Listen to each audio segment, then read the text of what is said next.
Minnesota Vikings at the Chicago Bears. It's Sunday at 1. Vikings favored by 3.5. They're 8-2. Bears are 4-6. Fought hard last week against the Packers. It was the blocked field goal. The game they should have won, but didn't. Coulda, woulda, shoulda won. I mean, Caleb Williams looked much better in that game, and I think him going up against Brian Flores' defense, of course, is going to be the big story in this one. Yeah, that'll be fascinating, particularly because a lot of how they used Caleb Williams last week was taking advantage of his athleticism, both by design and by sort of instruction. Like, I think there were a lot of plays last week where he took off scrambling, where in previous weeks I think he would have, remember that, like literally the week before, he had that play that we talked about where he was like bolted to the spot of his drop and stood there in like a collapsing pocket and just allowed it to collapse in on him, right? Like this week, or last week rather, he's taking that same drop back. If his first read or second read wasn't there, instead of going like 1, 2, 3, 4, 5, oh no, the pocket's collapsing, I'm still standing here trying to find the pass, he just took off. I think that's probably like an instruction. Hey, I love your process. I love what you're trying to do here, but dude, you're athletic. Get out there. Make a play. 70-something yards on the ground, right?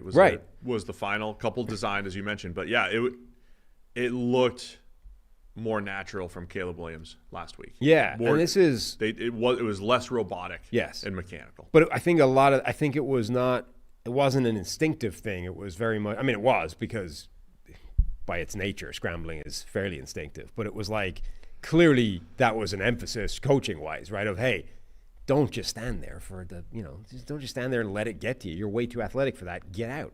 Go and make a play. Yeah, I think this game looks a little bit different potentially, though, because the way Minnesota's not going to play man coverage a whole lot. They're going to send the extra rushers. You don't know where they're going to come from. And it's going to be less about finding running lanes and more about finding blitz answers. And we know Minnesota's done a really good job of, say, like what they did against San Francisco earlier this year, is they didn't have any – they had blitz answers, but they were late. They couldn't get to their blitz answers very quickly.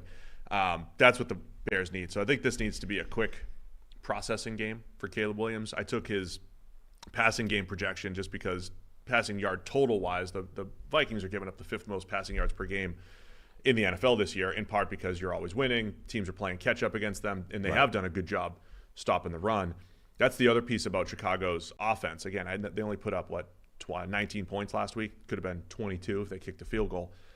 They had the long run from DeAndre Swift. They've had some of those games where they could break off a couple of those big runs with DeAndre Swift. Minnesota's been outstanding, just taking away running lanes, stacking the box, playing the run this year. If Chicago becomes one-dimensional and don't have any plays from DeAndre Swift, I think it's going to be real tough for them to overcome. I do think this is it's not a good matchup schematically for Chicago's offense. Minnesota's defense, in addition to just being good, is particularly good in a couple of specifically key areas that might cause problems. Number one, as he said, run defense. They're capable of forcing them to be one-dimensional. Number two, the blitzing, the crazy looks, the disguise, all those kinds of things that are just generally a nightmare for any quarterback, but in particular a young quarterback who's not exactly lighting it up. And then number three, they're one of the best defenses in football against scrambles. Like they have the 3rd best EPA per play in the NFL against scrambles, on scrambling plays. So what we just saw last week, a big part of Chicago's game was tapping into Caleb Williams' unusual athletic gift and letting him just go be a playmaker. Might not work as well against Minnesota, where they have a lot of athletic players that can spy that'll chase that down. One other scheduling quirk that I noticed for the Steelers last week, but I didn't notice it for the Bears. The Steelers played their first division game last week. Last week was the Bears' first division game as well. So they have Minnesota this week. They come back against Minnesota in week 15. They have the Lions in week 13 and 16. The Bears are going through the whole gauntlet of the NFC North, which has been the best division in football this year, of course. So they still have to play Minnesota twice, Detroit twice, Packers one more time. They're sitting here at 4-6. This is a tough stretch for the Bears. It is. It is a rough stretch for them. I mean, it's such a shame in a way that they didn't get the win that last week kind of deserved. Like you'd feel so much better. I mean, you have that, and you have the Hail Mary against the Commanders. I know. But that kind of like last week was sort of the symbolic one. It's like we'd identified Shane Waldron as the problem. We threw him under the bus and out of the building, and look, it was fixed. Identified him. We fixed everything, right? Like everything looked good. The defense, Caleb Williams, the scrambling, everything looked better against a really good team. And then right at the end, a block kick screws them over.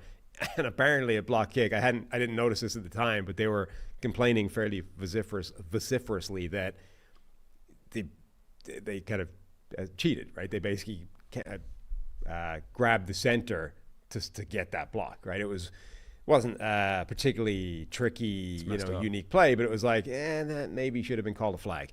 Either way, they didn't get the reward that they should have gotten, and you'd feel so much better about the team if that had been the case. Now it's like if they lose that game and then they lose to Minnesota because it's just a bad matchup, suddenly you're back to feeling really bad about them again, and it's like we almost didn't achieve anything there. We used to be really good at pulling out these storylines too. The Minnesota Vikings have completed their sweep of the AFC South. Oh yes, they're AFC South champion. There's another team as well that's a division champion. That was the Rams a couple years ago. Won the NFC East. Yeah, right. They dominated the NFC East. So the Vikings have won the AFC South. I think somebody has won the NFC South. That isn't from the NFC South. Somebody has a sweep over. It might be Denver. Denver, I think, swept the NFC Chiefs. South. The Chiefs played everybody from. No, I think Denver. Denver beating Atlanta last week, I think, is what swept the NFC. Congrats to the Broncos, NFC South champions. Congrats to the Vikings. AFC. So they're done with the AFC. They have a bunch of pretty good NFC teams to play down the stretch as well. So Minnesota sitting here at 8-2 in a really good position, and they've got some games against Arizona, Atlanta, a couple division games against Seattle, all playoff caliber teams. So and Sam Darnold coming off of a really good game. Love how he bounced back from the Jags game. So where are you going to go with this one? Vikings by 3.5 here in Chicago. The other thing, by the way, is Tyreek Stevenson has been getting slowly rotated out of the lineup for Terrell Smith. My pre-draft, my draft take is finally looking like it might be coming good. The data liked Stevenson, my guy. The data liked Stevenson. But the eyes. My eyes like my Terrell eyes kind Smith. of like Terrell Smith, too. The data. So remember, Tyreek Stevenson was the guy who made the goof on the Hail Mary play where he was taunting the crowd and then managed to tip it to Noah Brown for the touchdown. I remember that play. And he got benched subsequently following that, like as a punishment, essentially. This isn't that, though. Like, even after coming back in the lineup, he's been getting rotated out. He's always been a little up and down. He has. He's a year and a half into his career. He's been a little up and down. Terrell Smith this season has a better coverage grade. He has better coverage numbers and generally appears to be outperforming him. So that looks like it might be a thing. By the way, the other thing in this game, Jalen Johnson versus Justin Jefferson. Always JJ awesome versus matchup. JJ. Jalen Johnson's numbers now for like 2 straight years have been pretty insane. He's given up a passer rating of 57 into his coverage. 54.5% of the passes thrown his way have been caught. That's ticked up in recent weeks, but that's still a fantastic matchup. Anyway, bottom line, I'm going Chicago to cover. Ooh. Even though I hate that now that I've talked out the game. Yeah, now that I've talked it out, I'm going to go Minnesota. Harry's also going to take Minnesota. I don't love it as road favorites for Minnesota, especially Chicago. Hung tough. Should have won that game against Green Bay if you're a Bears fan. But I'll still take the Vikings this week. Thanks for watching all the way to the end of our video. For more great content, click here to subscribe and here to watch another video. We'll see you again soon.